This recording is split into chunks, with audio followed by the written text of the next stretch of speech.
खुलुमबाय, आं रायदाव बसुमतारी। मोनाबिलिनि गाहाम हामलायनायखौ बयनिसिमबो जासिहरनाय जाबाय। नोंथांमोना चेनेलाव गोदानब्ला अन्नानै साबस्क्राइब, लाइक, शेयार खालामना हो। दिनैनि मोननैसो रादाबखौ आं मिथिहोनो आखायाव लाबाय, बेनो जाबाय। मिथिनो मोननाय बादिब्ला दैबानाजों लोमसाव जानाय जायगाफोरखौ नायगिदिंहैदों 26 नं दारांगाजुलि ब्लक UPPL नि दैदेनगिरिफोरा। ट्राइबेल रैखाथिनि सायाव दिमा हासाव काउन्सिलआ लानाय बायदि थांखिखौ बिटिआरआव लाया बे बाथ्राखौ खौरांगिरिफोरनि सिगाङाव MP रोनगोरा नार्जारिया बुंदों।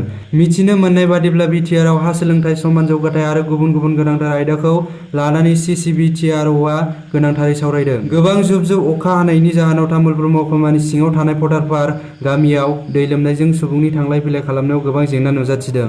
मिथिनो मोननाय बादिब्ला मोब्लिबनि बिल आरो मुवा बेसादफोरनि बेसेन बांनायखौ लानानै दिनै AJYCP आ जनाय सदराव गोख्रोङै सोमावसारदों। बिटिआर मिरु युवगा आफादनि बानजायनायाव बिटिआर सरकारनि हेफाजाबै क'क्राझार सहरनि गोजाम फ्लाइअभारनि गाहायाव थानाय प्रगति भवनाव युवगा सान फालिदों होनना मिथिनो मोन्दों।